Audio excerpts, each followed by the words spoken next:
Okay, welcome back to a new math tutorial.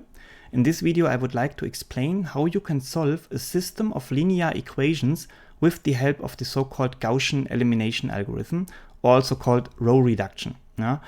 And the first thing which you have to do in order to check whether the system of equation is in principle solvable is to count the number of variables that you have and the number of equations. So we can do that here. Very simple. We can see that we have actually three variables, x1, x2, x3, and we have three equations. So the number of equations is equal to the number of variables, which means that if nothing goes wrong, our system of equation should be in principle solvable. And now we will do that with the help of that so-called Gaussian elimination algorithm, and then you will also understand why it's called row reduction. So before we do that, I would like to label this equation here with 1, and this is equation 2, and the last one is equation 3. And what we will do now, we perform certain actions on these equations in a way that we multiply always one equation, or maybe also two, with a certain number, and then we subtract one equation from another. And always with every subtraction which we do, we eliminate one certain variable. Yeah? So the idea is that in the second equation, we eliminate the first variable, and in the third one, we eliminate the first one and the second one. So at the end, what turns out is that we will get this kind of triangular structure. Yeah?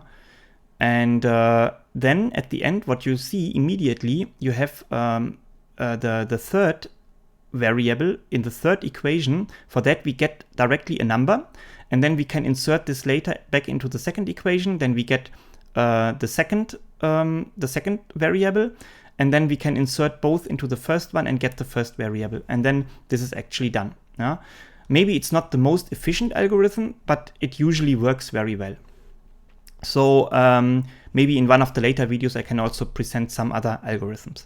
So what I would like to do now, here in this case, I would like to eliminate the first variable x1 in the second equation. So what we do, we can see that in the first equation looks very similar to the second one regarding x1. The main difference is that this factor 2 is missing. So what we have to do, we have to multiply equation 1 with 2, and then subtract that from equation number 2. So these two equations are actually the ones that we want to perform some operations on. So now after doing that, the calculation is actually very simple, as you will see. So first we have to write down the first equation again, because this is unchanged. So we have to write x1 plus 2x2 plus 2x3, and this is equal to 3, and this is equation 1. Yeah. So there we have not done anything. For the second one, now we have to calculate 2 times x1 minus 2 times x1. So this vanishes as we also intended. For the second variable, we have to calculate 3 times x2 minus 2 times 2, which is 4. So 3 minus 4 times x2. And this is minus 1, so we can write here directly minus x2. And for the third one, we have to calculate x3 minus 4 times x3, and this gives then at the end minus 3x3. And here we have to calculate 7 minus 2 times 3, which is 6, and 7 minus 6 is 1. And now this is not our equation 2 anymore, because we have done some operation with that. This is now our equation, which we call 4, because 4 is not used until now. And the third one, of course, we have not applied any operation, so this still remains the same, and I hope I will not make any copy-paste mistake now. So this should be 3x1 minus 2x2 plus x3 is equal to minus 2. And now we have a new system of equation where we can continue with our operations. So now we want to get rid of x1 and x2 in the third equation, as I said before. So it is, of course, in order to get rid of x1, we have to include equation number 1, because equation number 2 does not include x1 anymore. So we have to perform now an operation which is actually done using 1 and 3. And here it is simple, because we can see x1, here we have 3 times x1, here we have only x1. So we have to subtract 3 times equation 1 from equation number 3. And now again we will do the same what we have done here. X1 has not, equation 1 has not changed, so we can just take it over as it is. 2 times x3 is equal to 3. Equation 2 has also not changed, so it's minus x2 minus 3 times x3 is equal to 1. And equation 3 now has changed in a way that x1 vanishes, as I said before. And here we have minus 2x2 minus 2 times 3, which is actually 6. So we can write here minus 8 times x2. And here we have x3 minus 6x3. And this gives, of course, 5x3. And then we have minus 2 minus 3 times 3 is 9. Minus 2 minus 9 gives 11.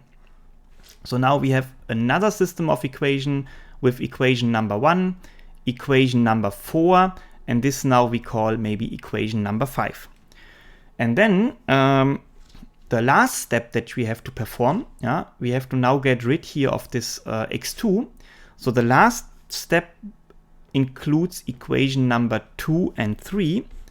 And here you can see that we have 8 times x2, here we have only x2.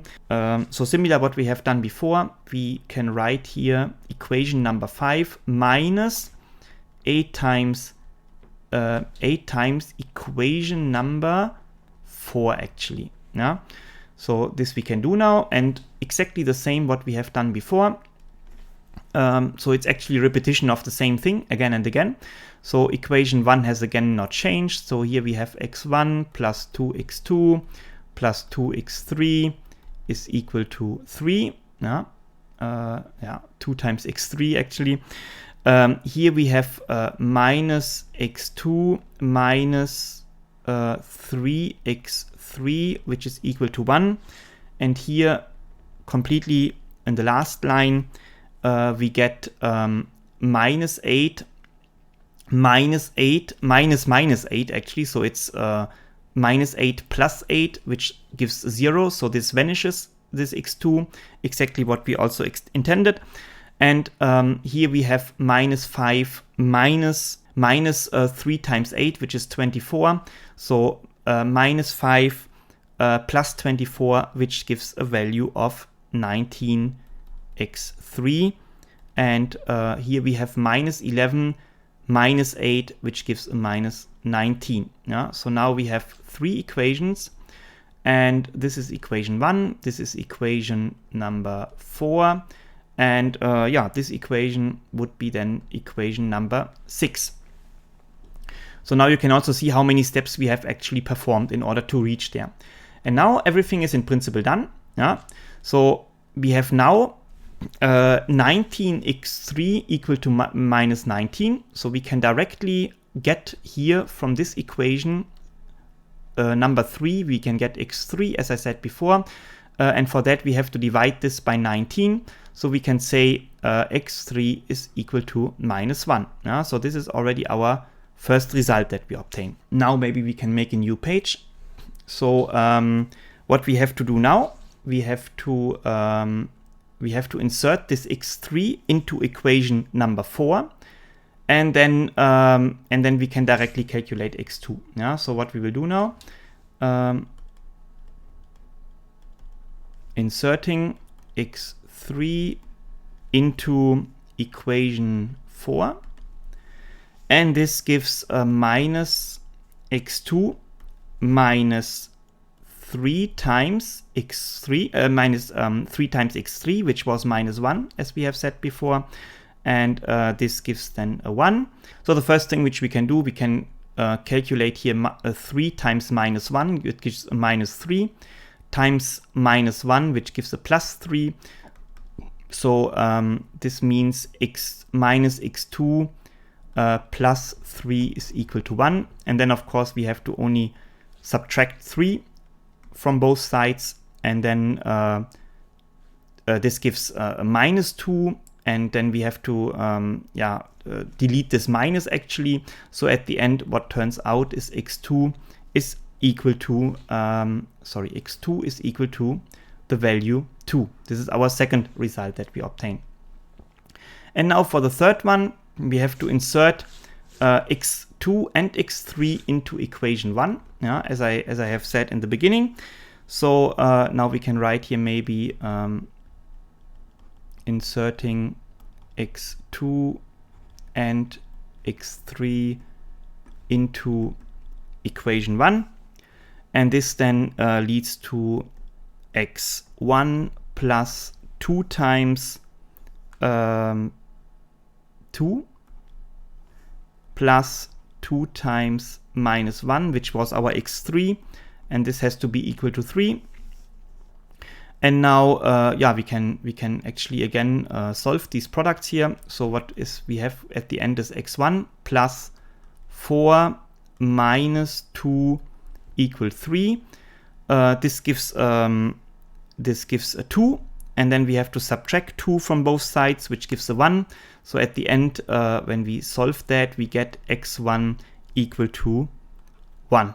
And this is our third result that we obtain. Yeah. So now our solution, the final solution that we got,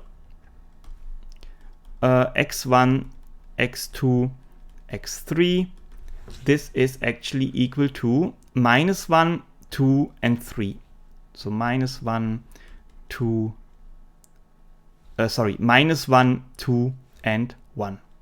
Yeah, this is our solution vector. Yeah, if you're a little bit familiar with vectors, then you might know that these three equations actually represent equations of planes. Yeah? So when you calculate x1, x2, x3 for this system of equations, you actually calculate the point of intersection. Yeah? And when you go now to our solution vector that we have obtained, minus 1, 2, 1, then this would actually mean that our three planes that we have defined will intersect exactly at that position. Yeah? And this I find quite amazing. How to that pure math is actually leading us to this result, without any geometrical help. Okay, but this is everything what I want to show in this video. I hope that you like it. I hope you learned something related to your school, your studies, and so on. If you liked the video, I would be really happy if you hit the like button. I would be also very happy if you subscribe my channel in order to support me and not to miss any further videos, of course. And if you have any further questions, please put it into the comment section. If you want to see different topics, just ask about it. I will try to make it possible. And otherwise, I would say thank you very much for your attention and see you soon for a new video.